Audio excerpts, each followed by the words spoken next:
Hello everyone, welcome back to a new learning video of chart reading based on strength. Strength of what? Strength of buyers and sellers. अब market में क्या होता है, दो लोग होते हैं, एक बायर्स होते हैं, एक सेलर्स होते हैं. अब इन दोनों की लड़ाई चल रही होती है हर टाइम. एक चाहता है मार्केट को नीचे लेके जाना, एक चाहता है बायर्स चाहते हैं मार्केट को ऊपर लेके जाना. अब इनमें से कौन जीतेगा?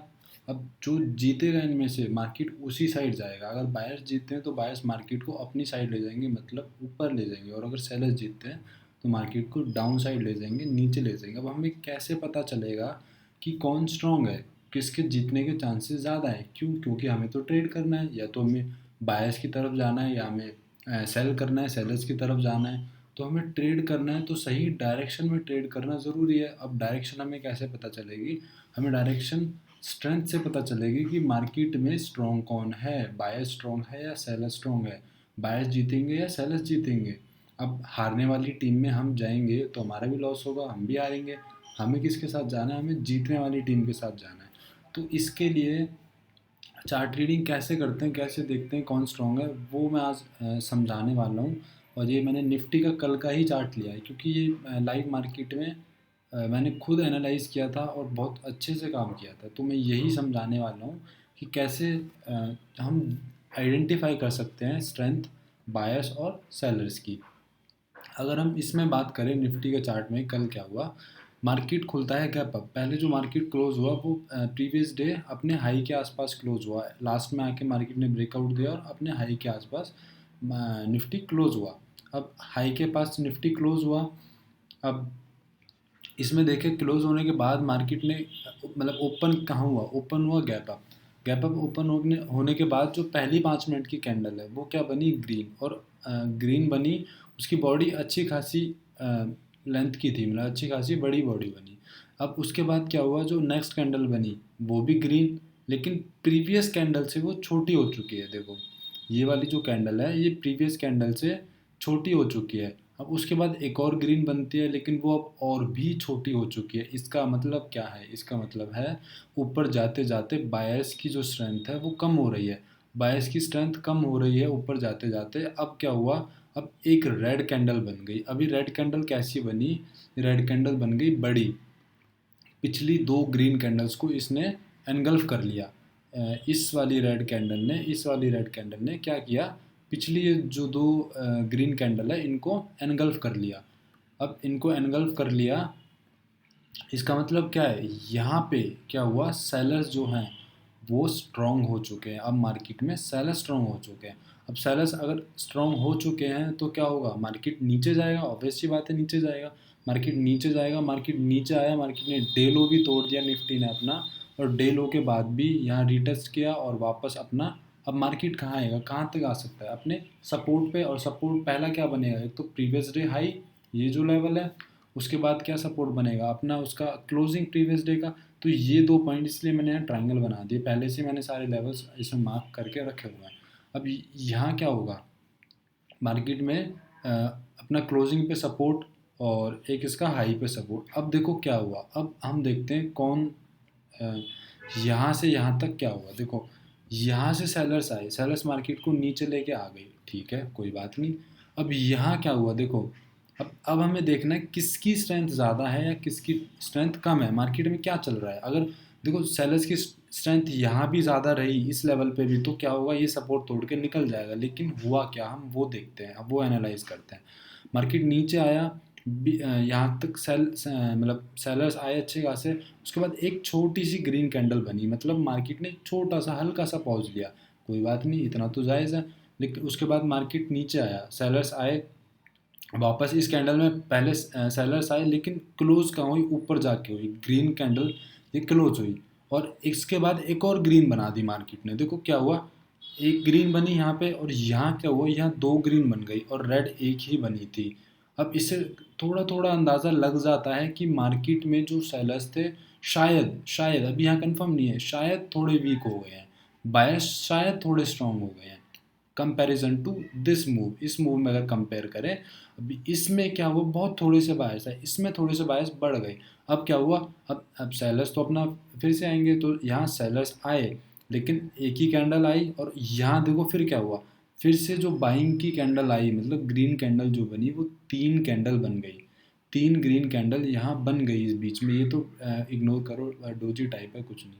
तो 3 कैंडल ग्रीन बन गई, इसका मतलब क्या हुआ, पहले एक कैंडल बनी, फिर 2 बनी, फिर 3 बनी, और सेलर्स की एक बनी, और ये कैंडल बड़ी है, अगर ऊपर से रिजेक्ट होके आई है, ये छोटी बनी, बॉडी लगभग बराबर होगी। लेकिन अब उसके बाद क्या हुआ, बायर्स में 3 कैंडल और बना दी। अब देखो मार्केट फिर से एक कैंडल में नीचे आएगा, सेलर्स ने फिर से कोशिश करी कि नीचे, अभी यहाँ तक भी कंफ्यूजन है, यहाँ तक भी हमें कुछ नहीं पता। अभी नीचे सपोर्ट है, यहाँ सेल भी नहीं कर सकते, इसके नीचे नीचे सपोर्ट है, या तो ये ब्रेक हो इसके नीचे क्लोज हो तो हम यहाँ सेल करें। लेकिन अब यहाँ क्या हुआ देखो, एक कैंडल आई सेलर्स की, लेकिन अब बायर्स देखो क्या हुआ, पहले ये जो एक था, फिर 2 आए, फिर 3 कैंडल बनी, फिर अब देखो कितनी सारी कैंडल बन गई। यहाँ सेलर्स आए बीच में, 2 ग्रीन बनी, एक छोटी सी रेड, एक ग्रीन बड़ी, फिर छोटी सी रेड, फिर बड़ी ग्रीन, फिर ये ग्रीन बनी, फिर ऊपर और ग्रीन बनी, फिर यहाँ सेलर्स ने कोशिश की, एक छोटी सी रेड बनी, फिर ये थोड़ा सा ग्रीन रेड ग्रीन, मतलब रेड बना यहाँ पे। अब यहाँ पे क्या हुआ, यहाँ पे देखो बायर्स जो हैं, भले ही कैंडल छोटी छोटी है, लेकिन सेलिंग की भी तो कैंडल छोटी हो गई। ऊपर से यहाँ मार्केट नीचे आया जो इतनी तेज़ आया, अब कहाँ गए वो सेलर्स। तो यहाँ हमें क्या पता चल रहा है कि यहाँ सेलर्स भी वीक हो चुके हैं, जो कैंडल है वो छोटी बन रही है, भले ही मार्केट धीरे जा रहा है। लेकिन अब यहाँ देखो क्या हुआ है, 50% इस कैंडल का, अगर हम 50% देखें, इस कैंडल का मैं 50% देखूँ तो कहाँ बनेगा, ये रहा, यहाँ बनता है। मार्केट इसके ऊपर जाके क्लोज कर गया 50% के ऊपर, मतलब इस जो कैंडल में सेलर्स आए थे उनको मार्केट ने ऑलमोस्ट 60-70% न्यूट्रलाइज कर दिया, कि ये जो सेलर्स थे इनको मार्केट ने अनदेखा कर दिया इधर। अब यहाँ क्या हुआ, यहाँ थोड़ी देर साइडवेज मार्केट हुआ, यहाँ लड़ाई चली सेलर्स और बायर्स की, लेकिन जीता कौन, यहाँ बायर्स जीत गए। और सही बताऊँ तो जब ये मार्केट यहाँ कहीं था कल, निफ्टी, तभी मेरे को पता लग गया था कि मार्केट अब ऊपर जाने वाला है। क्यों पता लग गया था, क्योंकि बायर्स बढ़ रहे थे। देखो एक एक कैंडल बनी, 2 कैंडल बनी, बायर्स ने 3 कैंडल बनाई, यहाँ इतना सारा ऊपर मार्केट को ले आया, जब 50% के ऊपर यहाँ कैंडल क्लोज हुई। और इससे पहले ही मैं समझ गया था कि मार्केट अब ऊपर जाने वाला है। यहाँ थोड़ी मार्केट में लड़ाई हुई, उसके बाद ये जो कैंडल बनी इसने कंफर्म कर दिया कि अब यहाँ से मार्केट ऊपर निकल जाएगा। अब यहाँ पहला क्या था, रेजिस्टेंस बनता किसका, फर्स्ट 5 मिनट की कैंडल का लो का, ये भी रेजिस्टेंस बनता, यहाँ भी रेजिस्टेंस बनाए, यहाँ भी बनता।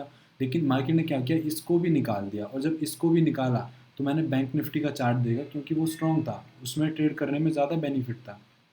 तो मैंने बैंक निफ्टी का यहाँ चार्ट देखा, तो बैंक निफ्टी का चार्ट में देखता हूँ, हाँ ये जो कैंडल बनी थी, ये वाली कैंडल, फिर इसके बाद हालांकि मैं लेट हो गया था, क्योंकि बैंक निफ्टी स्ट्रॉन्ग था, बहुत ऊपर ये कैंडल आके क्लोज हुई, लेकिन फिर भी यहाँ मैंने ट्रेड किया था, 30 पॉइंट मेरे को मिले थे। तो मेन बताने का मेरा मकसद ये है कि अगर हम मार्केट को देखें, स्ट्रेंथ की तरह देखें, कि मतलब मार्केट में स्ट्रॉन्ग कौन है, बाय स्ट्रॉन्ग है या सेलर स्ट्रॉन्ग है, तो हमें आसान होगा ट्रेंड को आइडेंटिफाई करना। अभी यहाँ क्या हुआ, यहाँ बाय स्ट्रॉन्ग थे, साफ साफ दिखा। अब यहाँ से देखो ये सेलर्स आए, मार्केट को वापस बायर्स ऊपर ले आए, क्यों लेके आ पाए, यहाँ धीरे धीरे बायर्स बढ़ रहे थे और धीरे धीरे सेलर्स कम हो रहे थे।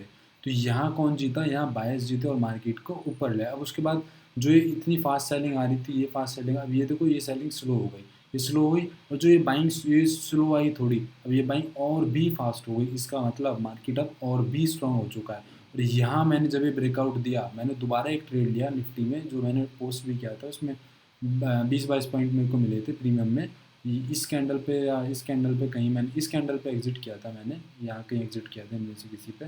तो मैं कैसे उस ट्रेड में होल्ड कर पाया, अल्ताफ़ भाई ने भी ट्रेड की थी, तो मैं कैसे उस ट्रेड में होल्ड कर पाया, रीज़न यही था कि जो ये सेलर्स थे जो थोड़े वीक थे, और ये जो सॉरी ये बायर्स जो थे वीक थे, ये यहाँ स्ट्रांग हो गए। और ये जो सेलर्स इतने स्ट्रांग थे, यहाँ स्ट्रांग थे, ये अब वीक हो चुके हैं, बहुत थोड़े सेलर्स आए। तो यहाँ से मार्केट स्ट्रांग हो चुका, तो ये जब ब्रेकआउट दिया तो ये कंफर्म था कि ब्रेकआउट फेल नहीं होगा। और ये जब यहाँ कहीं, मतलब इस कैंडल पे यहाँ कहीं मेरी एंट्री थी, रिटेस्ट हुआ और मेरा टारगेट हिट हुआ। तो ये एक तरीका होता है मार्केट को एनालाइज करने का, कि मार्केट में स्ट्रॉन्ग कौन है, स्ट्रेंथ किसकी ज़्यादा है।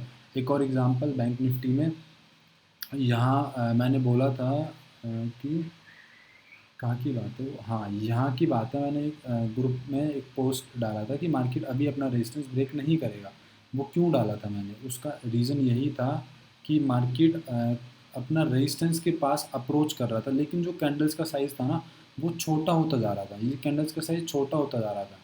तो इसलिए मार्केट, यहाँ देखो ये छोटा साइज़ होता जा रहा था कैंडल्स का। तो जब ये एक अलग है कि सेटअप है कि अगर मार्केट जैसे अपने रेजिस्टेंस की तरफ अप्रोच कर रहा है और कैंडल्स का साइज़ छोटा होता जा रहा है, तो इसका मतलब वो ब्रेक उसको मुश्किल कर पाएगा, उसके लिए वो ब्रेक करना मुश्किल हो जाएगा। वहीं लेकिन अगर कैंडल्स का साइज़ बड़ा होता जा रहा है, रेजिस्टेंस के पास अप्रोच कर रहा है, कैंडल्स का साइज़ बड़ा होता जा रहा है, तो चांसेस हैं कि वो उसे तोड़ के निकल जाएगा, रेजिस्टेंस को तोड़ के निकल जाएगा। और सेम सपोर्ट के साथ भी अगर मार्केट सपोर्ट पे आ रहा है, नीचे की तरफ मार्केट आ रहा है, सपोर्ट पे आ रहा है कहीं, और कैंडल्स का साइज़ छोटा होता जा रहा है, तो वो सपोर्ट को ब्रेक मुश्किल कर पाएगा। लेकिन अगर वहीं सपोर्ट की तरफ आ रहा है, कैंडल्स का साइज़ बड़ा होता जा रहा है, रेड कैंडल्स का साइज़ बड़ा होता जा रहा है, तो वो सपोर्ट को भी ब्रेक करके मार्केट नीचे निकल जाएगा। तो यही थी आज की वीडियो कि स्ट्रेंथ के बेसिस पे हम मार्केट को कैसे एनालाइज कर सकते हैं। तो मैंने निफ्टी का आपको बताया, आप इसमें प्रैक्टिस करना और प्रैक्टिस करना जो हो सके, और देखना उसको। अभी यहाँ जैसे बायर्स वीक थे, सेलर्स आए, बायर्स और कम हो गए, पहले ज़्यादा आए, बायर्स और कम हो गए, सेलर्स और ज़्यादा मार्केट को नीचे लाए। तो ये तरीका होता है एनालाइज करने का मार्केट को। तो आप प्रैक्टिस करना स्टॉक्स में या इंडेक्स में ही, पीछे का चार्ट खोल के प्रैक्टिस करना। तो ठीक है, आज की वीडियो के लिए यही था। धन्यवाद।